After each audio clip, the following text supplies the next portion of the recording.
Assalamualaikum warahmatullahi wabarakatuh. Innal hamdalillah nahmaduhu wa nasta'inuhu wa nastaghfiruhu wa na'udzu billahi min syururi anfusina wa min sayyiati a'malina may yahdihillahu fala mudhillalah wa may yudlil fala hadiyalah. Asyhadu an la ilaha illallah wahdahu la syarikalah wa asyhadu anna Muhammadan abduhu wa rasuluh. Allahumma sholli wa sallim ala nabina Muhammad wa ala alihi wa sahbihi ajma'in wa man tabi'ahum bi ihsanin ila yaumiddin. Amma ba'du, a'udzu billahi minasyaitonir rajim. Ya ayyuhalladzina amanu kutiba alaikumusiyam kama kutiba alal ladzina min qablikum la'allakum tattaqun. Alhamdulillah, marilah kita selalu bersyukur kehadirat Allah Subhanahu wa Ta'ala, karena pada kesempatan hari ini kita bersama-sama berkumpul bersama sahabat siraman hati.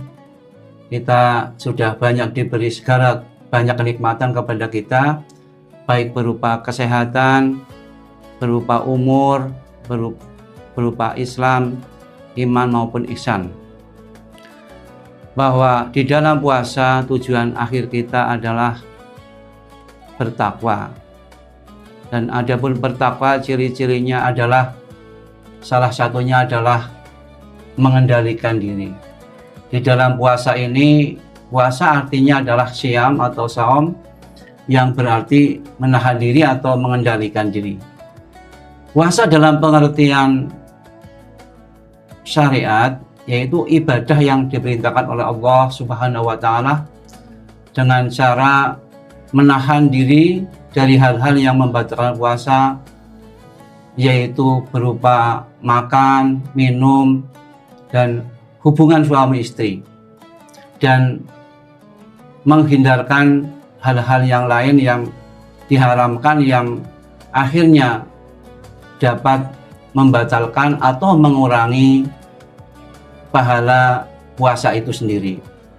Jadi hakikat puasa tidak hanya menahan diri dari makan minum atau berhubungan suami istri, tetapi juga menahan diri dari hal-hal yang diharamkan yang berupa maksiat yang mungkin berasal dari mulut kita, telinga kita, tangan kita, dan anggota tubuh lainnya, baik berupa perkataan, mungkin perbuatan, maupun dari lintasan hati dari diri kita yang mungkin berupa prasangka-prasangka buruk terhadap orang lain. Nah, setiap muslim yang sudah memenuhi syarat di dalam Islam, misalnya Islam, balik, berakal, mampu, mukmin, suci dari haid, nifas, kemudian sehat, berkewajiban untuk menjalankan puasa. Dan puasa tadi sudah dikatakan kita harus menahan diri dari segala yang membatalkan puasa, baik makan, minum, maupun apa saja yang diharamkan. Yang diharamkan ini mungkin di luar puasa pun diharamkan atau tidak boleh, apalagi di dalam puasa.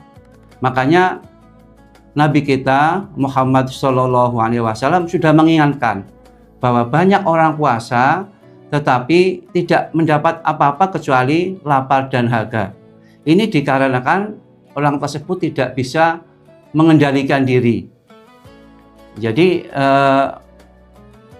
oleh Nabi kita Muhammad SAW diingatkan dalam sabdanya yang artinya banyak orang yang berpuasa namun dia tidak mendapatkan dari puasanya tersebut kecuali rasa lapar dan dahaga.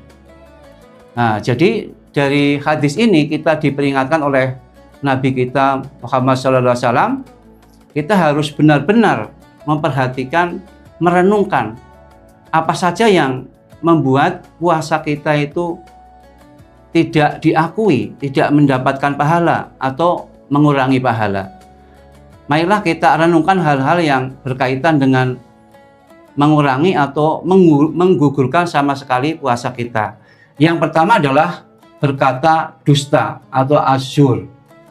Dari Abu Hurairah, Rasulullah Shallallahu Alaihi Wasallam bersabda yang artinya, barang siapa yang tidak meninggalkan perkataan dusta, malah mengamalkannya, maka Allah tidak butuh dari rasa lapar dan haus yang dia tahan. Hadis riwayat Bukhari nomor 1903. Nah, apa itu dusta? Dusta adalah perkataan, pernyataan atau tindakan yang tidak sesuai dengan kenyataan sebenarnya. Jadi bersifat palsu. Biasanya mungkin untuk tujuan menipu. Jadi dusta ini disamakan dengan berbohong. Ya, jadi merupakan kebalikan dari kejujuran. Nah, ini dianggap sebagai penyakit lisan yang merupakan perbuatan tercela. Di dalam Islam, berdusta hukumnya haram. Bahkan untuk tujuan bercanda, atau mungkin kita sering mengatakan guyon untuk membuat orang lain tertawa. Rasulullah Shallallahu Alaihi Wasallam bersabda, celakalah bagi yang berbicara lantas berdusta hanya karena ingin membuat suatu kaum atau suatu teman tertawa. Celakalah dia. Hadis riwayat Abu Daud dan Tirmizi. Sahih untuk menurut perkataan ulama. Yang kedua, yang mengurangi pahala puasa atau bahkan menghilangkan pahala puasa adalah berkata laghfu atau perkataan sia-sia atau rofat, kata-kata yang porno. Amalan yang kedua ini bisa menggugurkan pahala puasa kita. Dari Abu Hurairah, Rasulullah Shallallahu Alaihi Wasallam bersabda yang artinya, puasa bukanlah hanya menahan makan dan minum saja, akan tetapi puasa adalah dengan menahan diri dari perkataan lahu atau rofat. Apabila ada seseorang yang mencelamu atau berbuat usil kepadamu, katakanlah padanya, aku sedang puasa. Nah, perkataan sia-sia contohnya misalnya mengejek teman, bergosip, cerita ngalor ngidul yang tidak ada ujungnya, yang mungkin akan melarikan kita dari kewajiban kita, mitra sholat, berzikir, dan lain-lain, mungkin perkataan kasar, dan lain-lain. Itu adalah perkataan yang sifatnya sia-sia. Kata-kata porno ini kata-kata yang mengandung unsur-unsur berbau pornografi. Ya, mungkin bersifatnya rayuan yang mengarah-arah ke arah pornografi. Itu yang kedua. Kemudian yang ketiga adalah melakukan berbagai macam maksiat, ya, seperti berbuat zolim, baik kepada manusia, ya, baik urusan darah, harta maupun kehormatan orang lain. Nah, contoh berbuat zolim terhadap orang lain, misalnya korupsi, mencuri, atau bullying kepada teman yang lemah, berbohong. Nah, itu contoh zolim kepada orang lain. Misalnya zolim kepada diri sendiri bisa ya, itu misalnya sengaja meninggalkan kewajiban, itu adalah zolim terhadap diri sendiri. Kemudian parah lagi adalah zolim kepada Allah Subhanahu wa Ta'ala, misalnya menyekutukan Allah atau syirik, ya, atau mengingkari nikmat yang diberikan Allah kepada kita. Kemudian bisa juga zolim ini terhadap lingkungan kita dengan merusak alam, menebang pohon sembarangan. Kita membuang sampah sembarangan itu sudah berbuat zolim karena sudah mengganggu lingkungan, sehingga nantinya lingkungan menjadi rusak, nanti akan berakibat fatal kepada generasi-generasi yang akan datang atau mungkin kepada diri kita sendiri. Sahabat siraman hati yang semoga dirahmati oleh Allah Subhanahu wa Ta'ala, itulah hal-hal yang sudah diperingatkan oleh Nabi kita Muhammad SAW yang nantinya akan bisa menggugurkan atau mengurangi puasa kita. Marilah kita menjauhi hal-hal tersebut yang semoga kita mendapatkan kekuatan, diberikan kesabaran, sehingga hal-hal tersebut kita bisa hindari.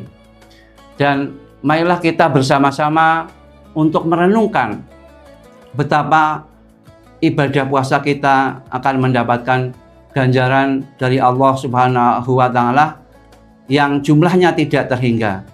Dalam riwayat Muslim dari Abu Hurairah radhiyallahu anhu, Rasulullah shallallahu alaihi wasallam bersabda yang artinya setiap amalan kebaikan anak Adam akan dilipat gandakan menjadi 10 hingga 700 kali dari kebaikan yang semisal. Allah Azza wa Jalla berfirman yang artinya, kecuali puasa, amalan tersebut untukku dan aku sendiri yang akan membalasnya karena dia telah meninggalkan syahwat dan makanannya demi aku. Hadirin yang berbahagia, sahabat Siraman Rohani, marilah kita bersama-sama mengisi hari-hari di bulan suci ini dengan amalan-amalan yang bermanfaat, bukan amalan-amalan yang sia-sia, misalnya tadarus, kita menuntut ilmu, dan lain-lain. Semoga kita semua mendapatkan taufik, hidayah, petunjuk, ketakwaan, dan kemampuan untuk menjauhi dan menjalankan apa yang diperintahkan oleh Allah Subhanahu wa Ta'ala. Demikian yang saya sampaikan. Mohon maaf atas kekurangan yang kami katakan. Mungkin ada hal-hal yang kurang berkenan di sahabat Siraman Hati semua. Alhamdulillahirabbil alamin, wassalatu wassalamu ala nabiyina Muhammad wa ala alihi washabihi ajmain. Billahi taufiq wal hidayah. Wassalamualaikum warahmatullahi wabarakatuh.